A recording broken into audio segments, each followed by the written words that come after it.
നമസ്കാരം. ജനശബ്ദം ന്യൂസിലേക്ക് സ്വാഗതം. ആറന്മുള ഉത്രട്ടാതി ജലോത്സവത്തിന് ഒരുക്കങ്ങൾ പൂർണ്ണം. വള്ളംകളിയുടെ ചരിത്രത്തിൽ ഏറ്റവും കൂടുതൽ പള്ളിയോടങ്ങൾ മാറ്റിയിരിക്കുന്നത് ഈ വർഷം. കരയും നദിയും ത്രസിച്ചു നിൽക്കുന്ന ഉത്രട്ടാതി പകലിനെ സാക്ഷിയാക്കി ബുധനാഴ്ച പമ്പയുടെ വിരുമാറിൽ 52 പള്ളിയോടങ്ങൾ ജലരാജാക്കന്മാരാകാൻ ഏറ്റുമുട്ടും. 1:30 സത്രക്കടലിൽ നിന്നും കിഴക്ക് നിക്ഷേപമാലിയിലേക്ക് ജലഘോഷയാത്ര ആരംഭിക്കും. എ, ബി ബാച്ച് പള്ളിയോടങ്ങൾ 9 ഹീറ്റ്സുകളായിട്ടാണ് ഒഴുക്കിനെതിരെ തുഴഞ്ഞു നീങ്ങുക. ഘോഷയാത്ര പൂർത്തിയായാൽ ഉടൻ മത്സര വള്ളംകളി ആരംഭിക്കും. ഒഴുക്കിന് അനുകൂലമായി കിഴക്ക് നിന്ന് പടിഞ്ഞാറോട്ടാണ് മത്സരം ക്രമീകരിച്ചിട്ടുള്ളത്. നദിയിൽ ജലനിരപ്പ് കുറയുന്നുണ്ടെങ്കിലും ഡാമിൽ നിന്നും വെള്ളം തുറന്നുവിട്ട് ജലോത്സവം സുഗമമാക്കുമെന്ന് പള്ളിയോട സേവാ സംഘം പ്രസിഡന്റ് KV സാംബദേവൻ പറഞ്ഞു.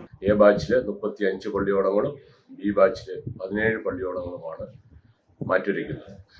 1:30 മുതൽ 5 മണി വരെയുള്ള സമയങ്ങളിൽ തുടർച്ചയായിട്ട് ഇടതളവില്ലാതെ ജലഘോഷയാത്രയും തുറന്ന് മത്സരവള്ളങ്ങളെയും നടത്താനുള്ള എല്ലാ ക്രമീകരണങ്ങളും ചെയ്തിട്ടുണ്ട്. കേരള സർക്കാരിൻ്റെയും അതുപോലെ ഈ ജില്ലാ മേധാവികളുടെയും അകമഴിഞ്ഞ പിന്തുണ ഈ ജലമേള സംഘടിപ്പിക്കുന്നതിന് നൽകിക്കൊണ്ടിരിക്കുന്നുണ്ട്. കൂടാതെ പഞ്ചായത്ത്, ദേവസ്വം ബോർഡ് എന്നിവയെല്ലാം വളരെ കൃത്യമായി കാര്യങ്ങൾ ചെയ്തുകൊണ്ടിരിക്കുകയാണ്.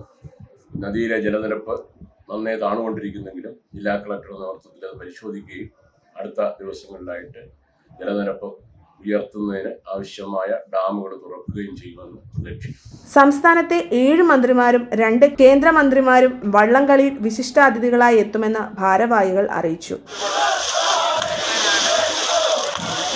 News bureau, Kozhencherry.